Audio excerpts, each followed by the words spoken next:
All right. Welcome back to Instagram Live on Think Dyslexia. Haven't been here in a while, but I am waiting for my guest. Hello, hello. I'm already seeing people pop in. This is great. I love the support. I am waiting for my guest, Hildebrand. This is going to be an excellent conversation. I've got my interview questions for those of you who are already joining. Hello and welcome. I'm so excited to do a live. Have not done a live in probably 4 or 5 months, I think. I took a little step back just because I started a new job and I'm not really like quarantine at home anymore. So, yes, thank you so much for all of you who are joining. And I'm going to wait a little bit for my guest.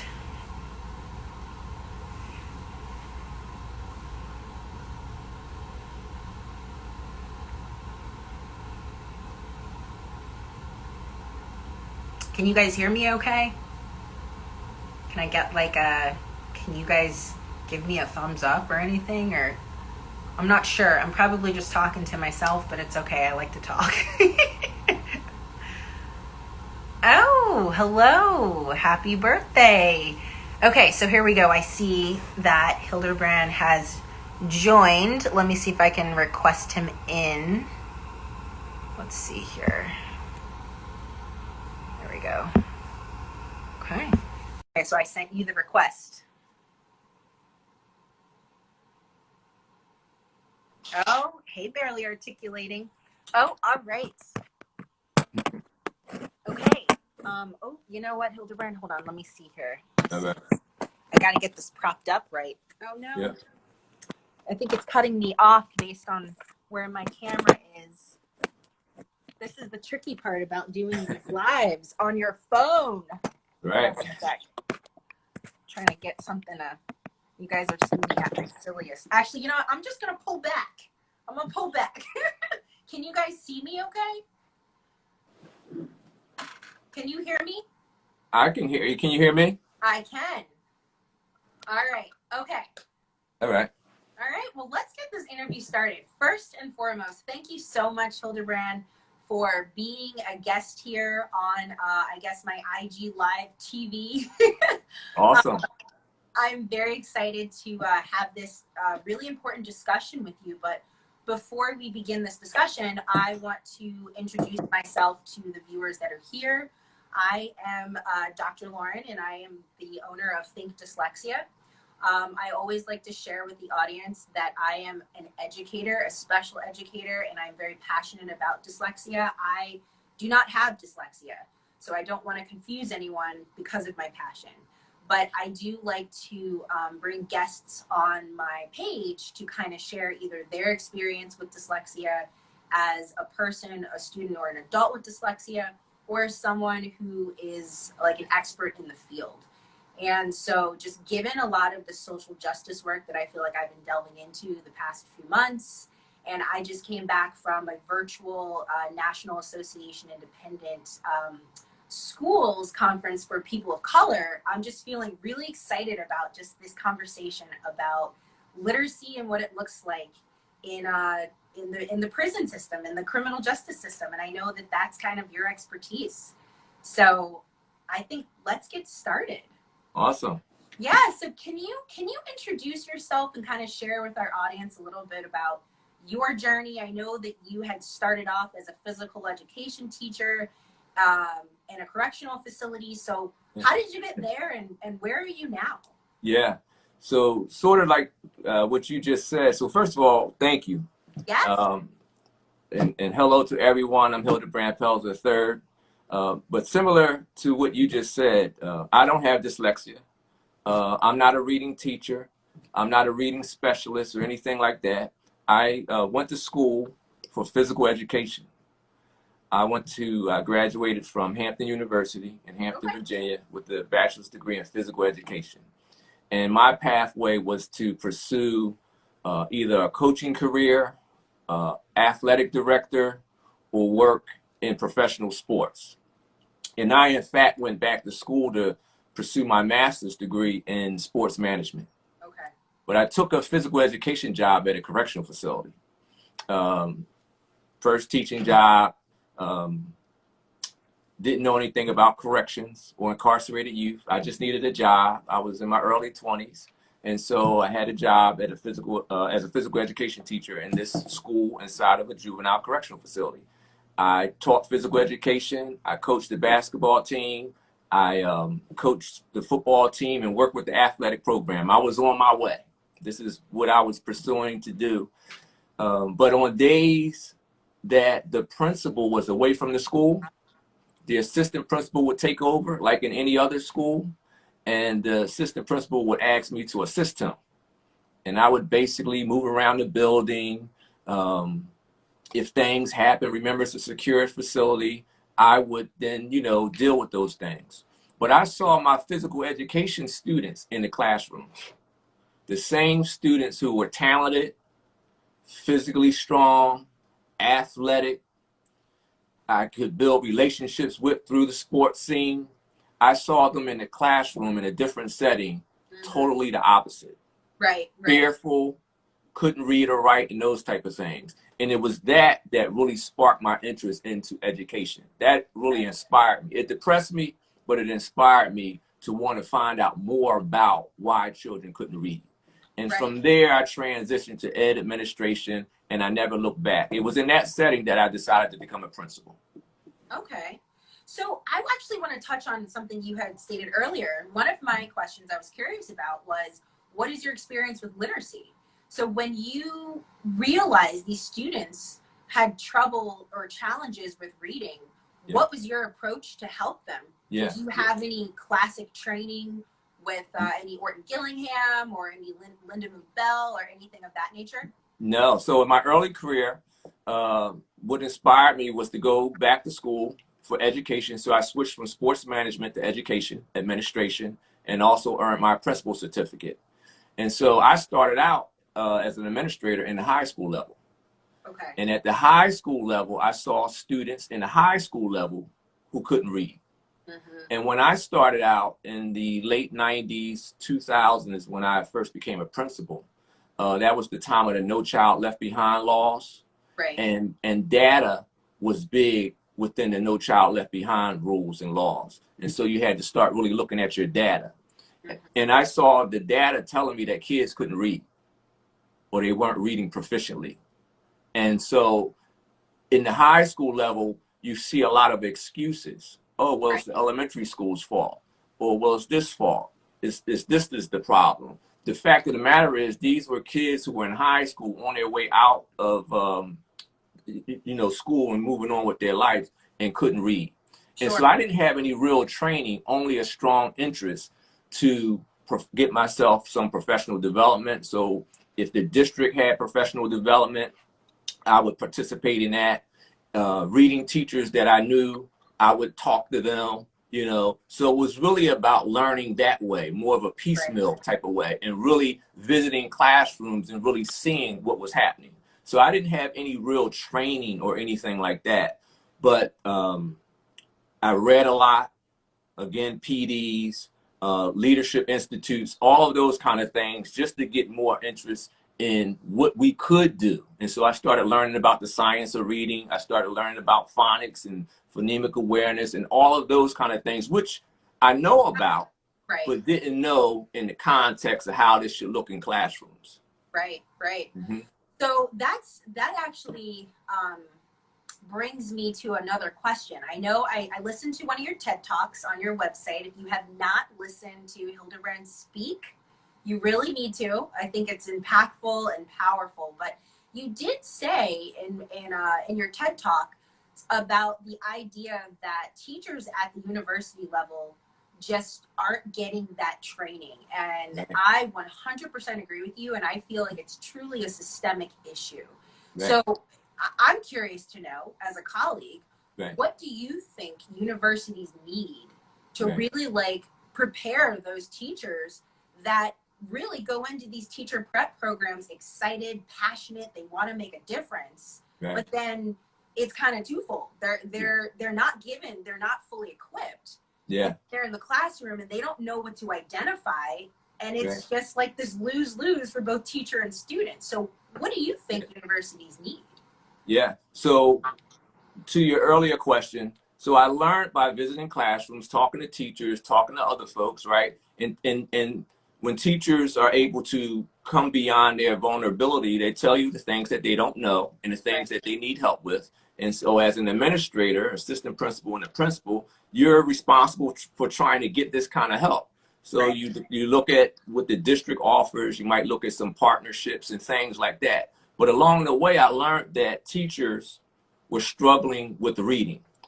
High school teachers, you know, the focus was English, literature, that type of thing. It wasn't really reading, right? That was more in the elementary level. So over the years, as I became a principal of different schools, including the school inside of the Philadelphia prison system, but also elementary school, I started learning also that elementary school teachers were struggling with teaching reading.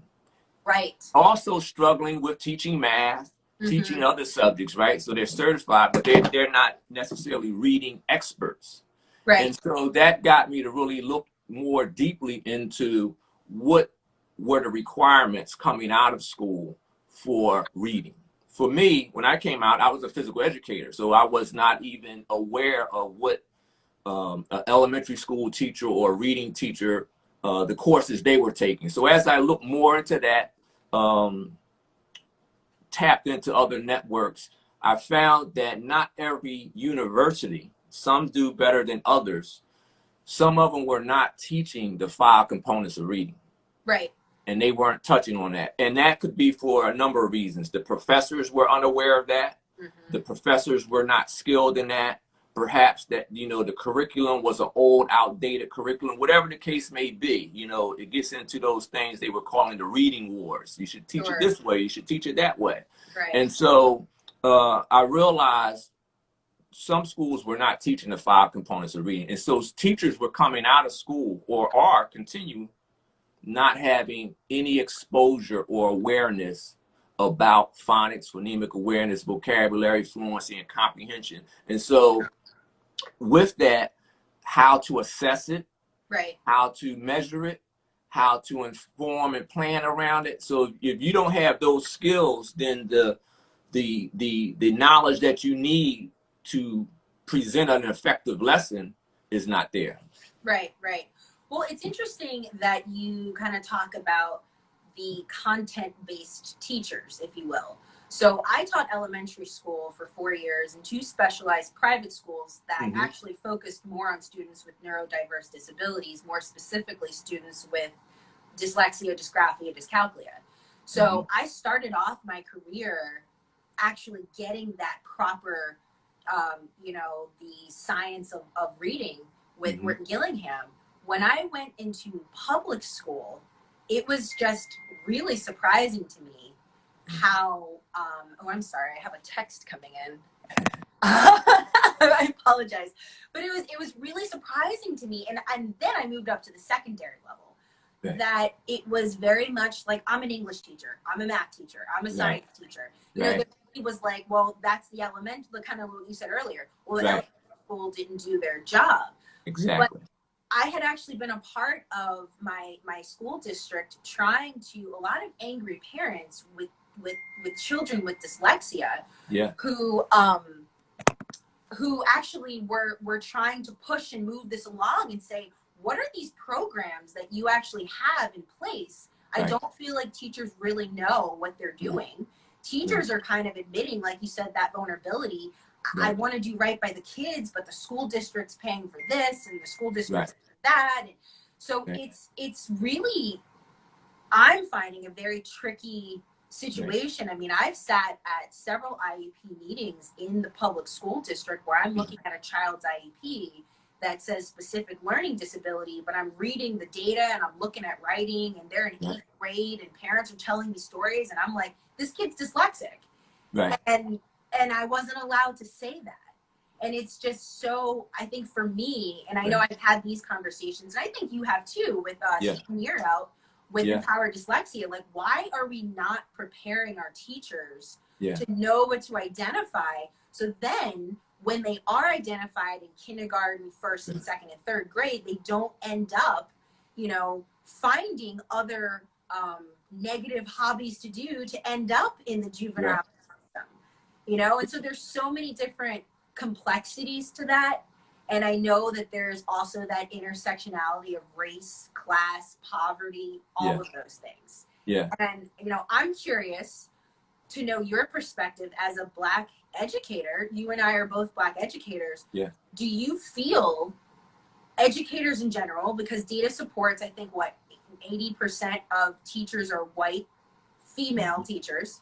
Do you feel that most educators in the American school district, aside from the literacy aspect, but I mean, that is coupled with it, do you feel like they're prepared to know how to make sure we break the cycle of making sure our brown and Black students don't end up in the criminal justice system? And I know that's a loaded question.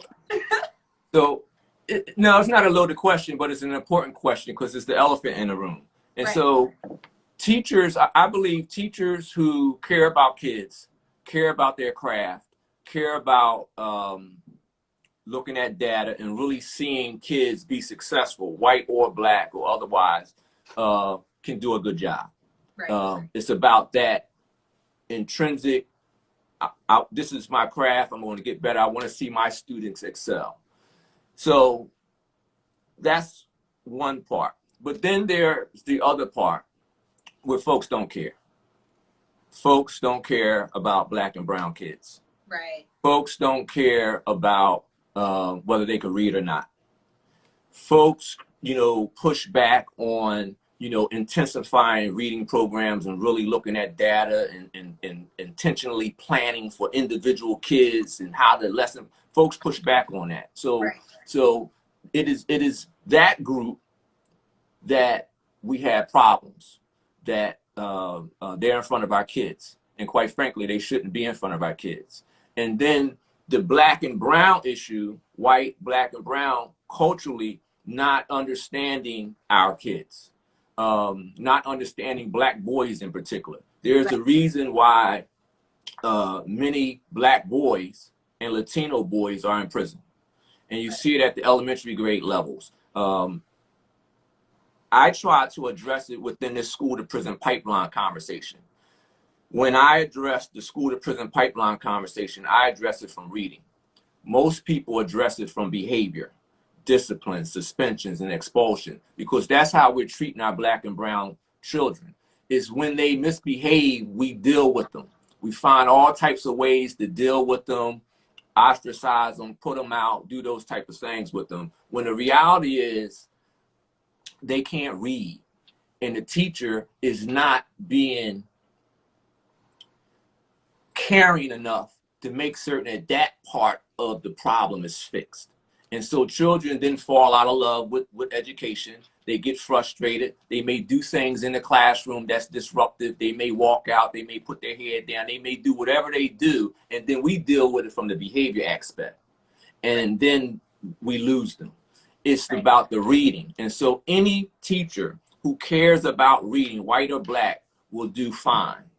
But if you don't, we got a problem. And there are more white teachers. It's not a secret.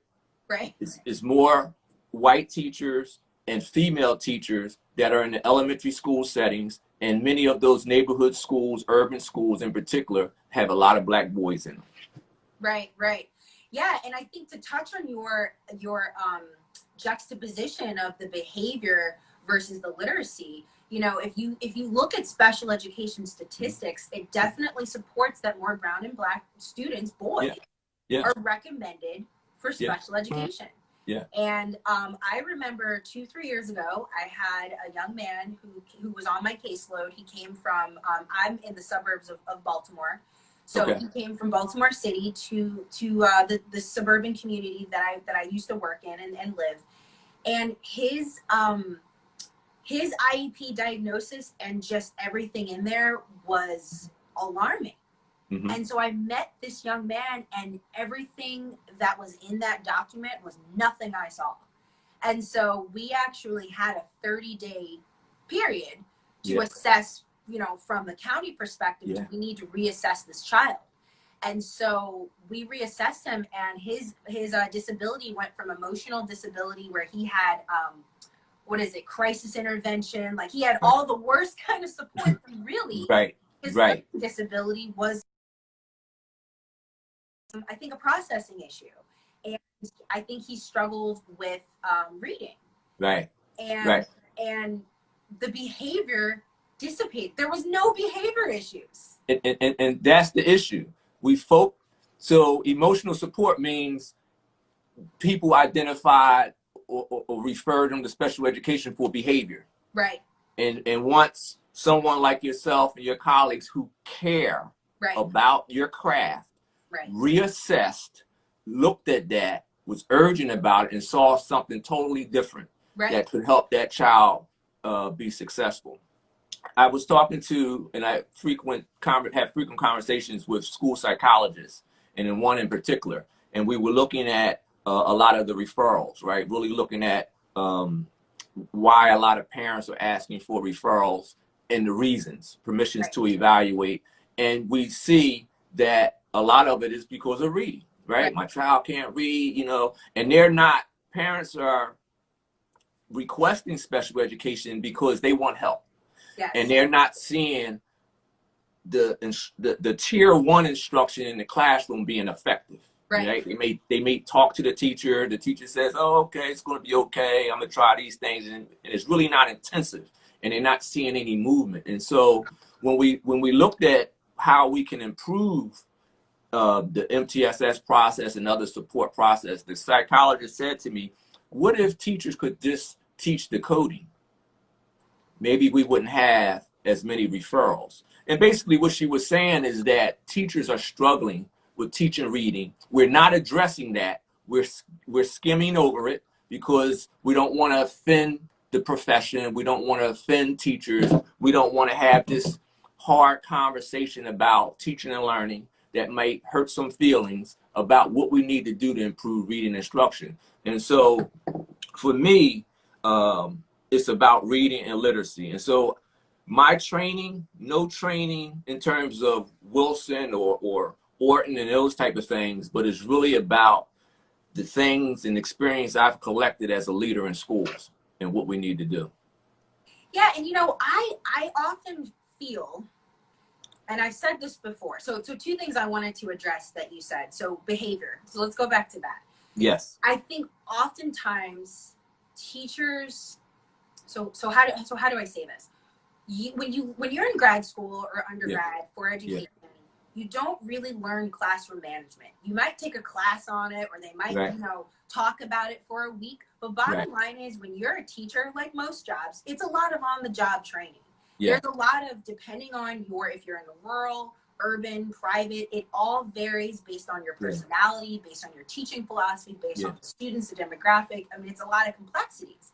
But I feel that you have to figure out your way of classroom management. So if you don't really know how to manage your students, if you start seeing behavior, you're not understanding behavior is showing you something. That's there's a root cause behind that.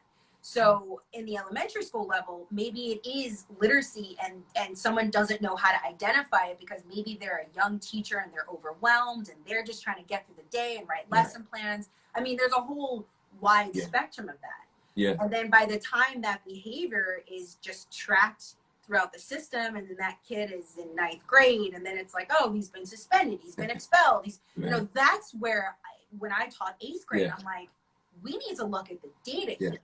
Yeah. You know, like, this is a problem. I had a student of color who was just screaming out for help. Ended up bringing in a weapon to school. It turned out it was a BB gun. And, you know, I had a great relationship with him along with my co-teacher because we taught a support class where his math skills were probably at the primary level, and he was in 8th grade. He was too embarrassed to ask questions in class. Right. So this was the environment where, like, he actually could be probably more of his authentic self.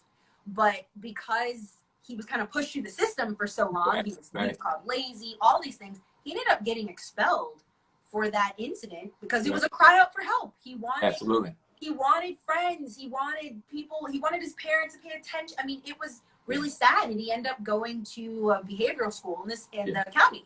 So it's just like, to me, behavior, I don't want to look at a kid's document and look at Right. data. I want to get to know who they are as a person, Right. and then figure out how we can assess. Right. So that was one piece, and I can't Yeah. remember my other piece because I just So while you're remembering your other piece, is student-teacher relationships, right? They don't teach that in school. No. That goes back to caring. Yes. It goes back to, and I always tell folks, they're my children, but they're your children. You Right. know, how do you want to treat your students?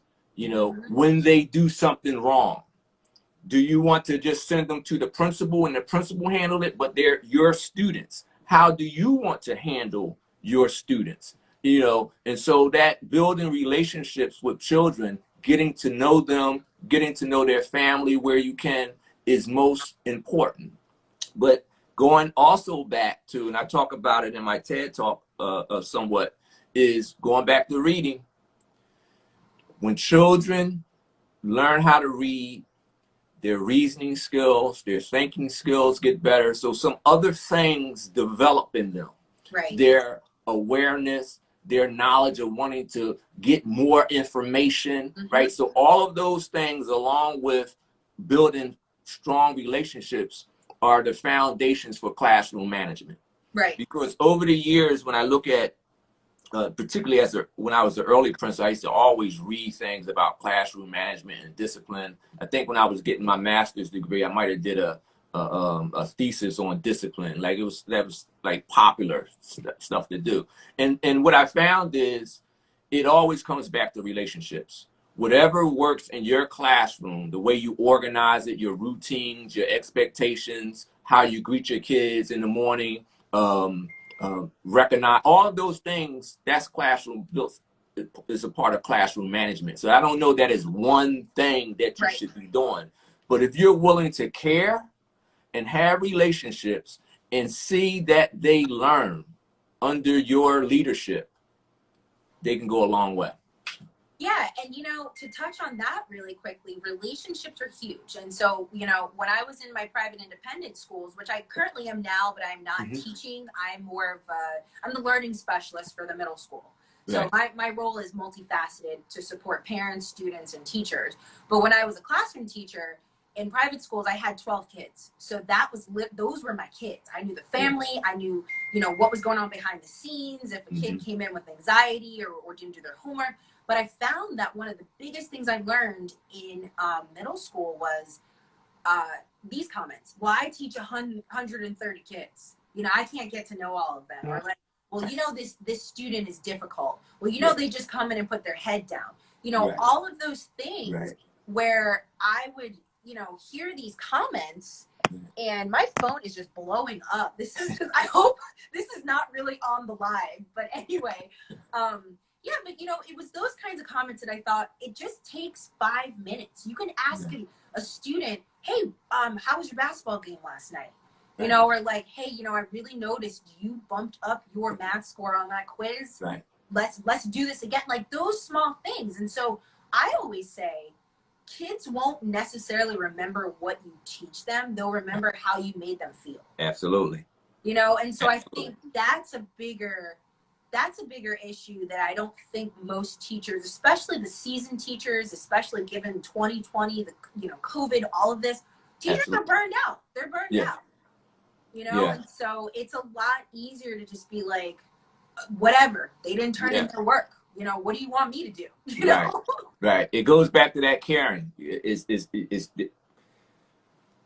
They come in, put their head down, not turning in their work. All of those things are what we call signs, early warning signs of some trouble. And if you care about those signs, those early warning signs, then there are other resources that a teacher could tap into, whether that be the counselor, some external resource, talking to colleagues, whatever the case may be, getting some insight from the principal on a situation. But if you don't bring that situation to the attention of others to help the child, that's where we lose the child.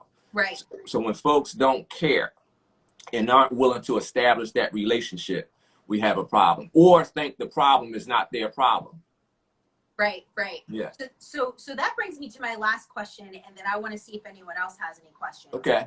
So you mentioned that educating incarcerated youth should really be important to traditional teachers. And yes. I absolutely, when I heard you say that, I said, you know what? Prior to this year and me kind of unpacking my own, journey, I don't think I thought about that. Yeah. How do we get that thought on the average teacher's mind? Like, how do we get that on their radar? Right. It's hard. It's difficult. So let me try to answer this in a twofold way. One, a lot of superintendents, chief academic officers, school district officials are not even aware of students in the correctional setting. And those students went through their schools, okay? That was one of the reasons for me writing my book. Okay. Because I had the opportunity to speak at a conference, and after speaking, I had a chance to chat with a lot of superintendents who said, thank you for this information. When I get back to my district, I'm going to check out the county jails and the juvenile justice systems because we have kids there, right? So there is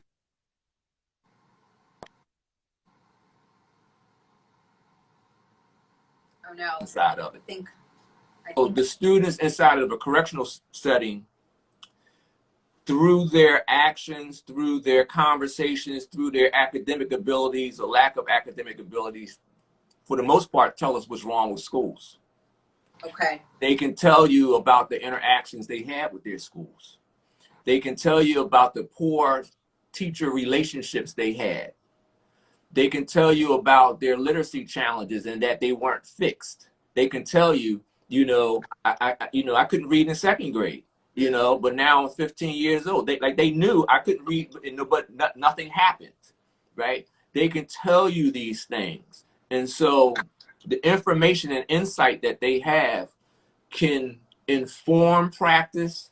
It can help teachers and principals have some look-fors.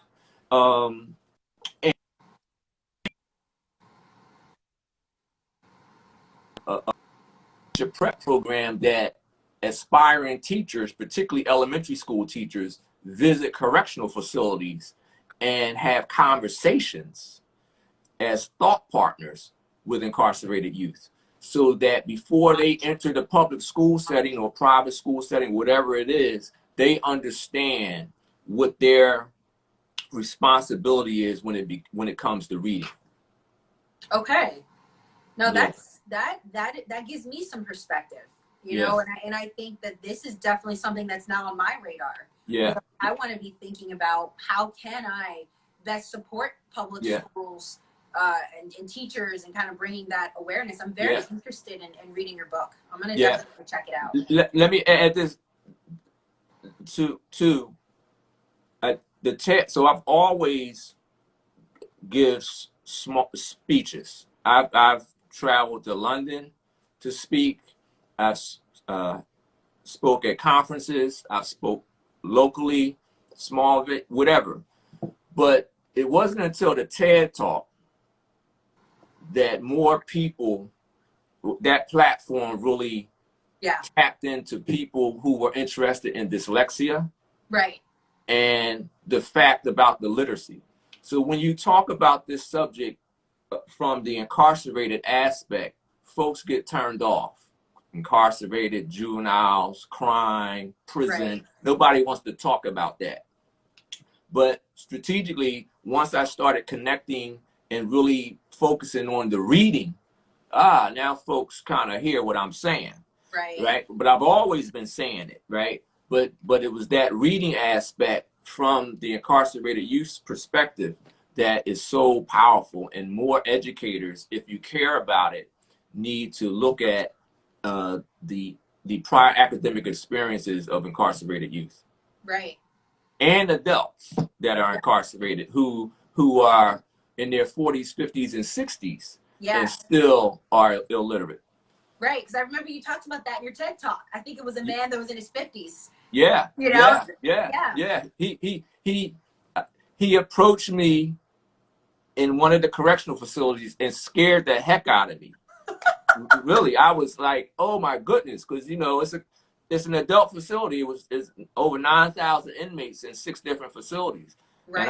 And I was moving through the facilities, and I'm looking around. He startled me, and I'm looking for correctional officers. I'm looking for the exit. I'm like, it's going to be a problem here. Right. But I was listening to him at the same time, and he was asking for help. Right. He knew I was the principal.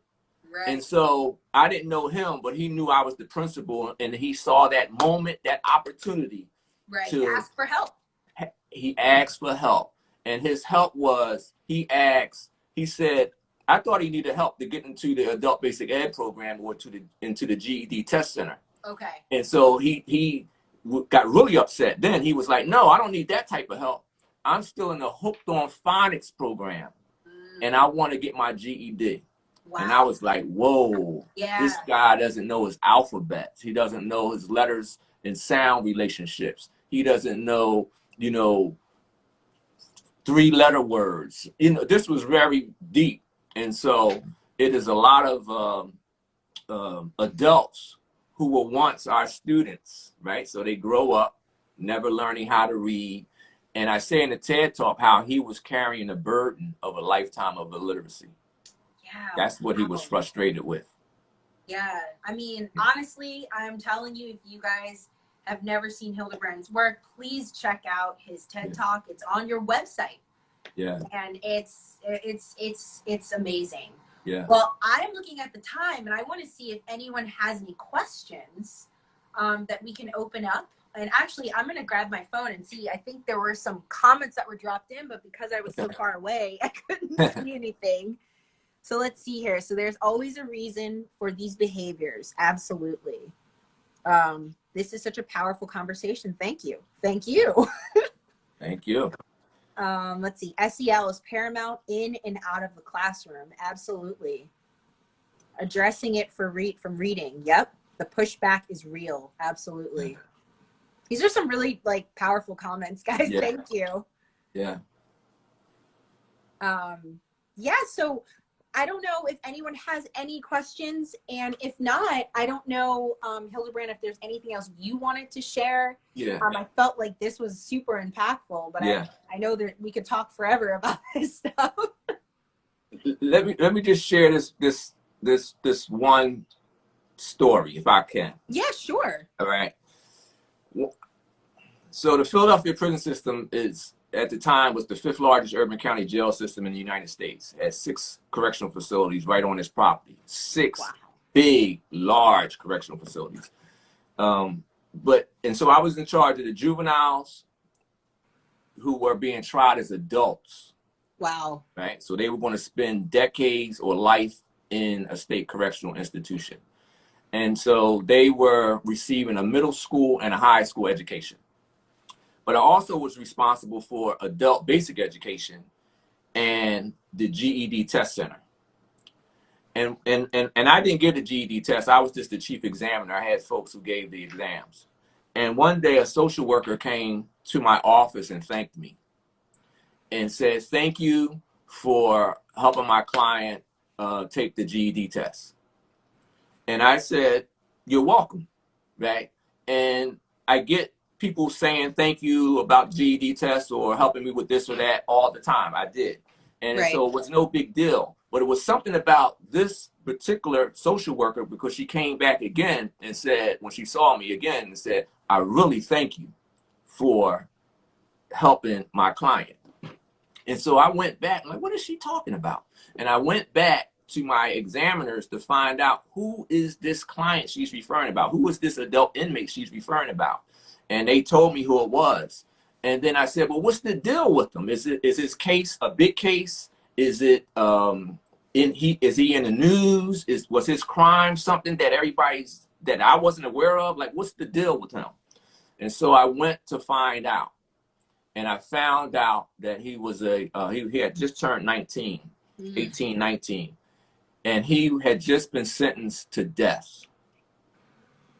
Wow. And he was going to be transferred to a correctional facility for death row inmates. And when I unpacked it and really learned more, he was thanking her because he got his GED, and it was the one thing he had to offer his mom and family so that they could be proud of him. Wow. And at that moment, I always knew, but I even knew more about the power of education. Yes. The power that no matter our circumstance, and his circumstance was getting ready to transfer to a death row setting, that education still mattered to him, and that he wanted to get it for himself, but to make his mom proud of him despite all that he did to get into that. And it is also the same for the inmate that confronted me. He was still trying to learn how to read.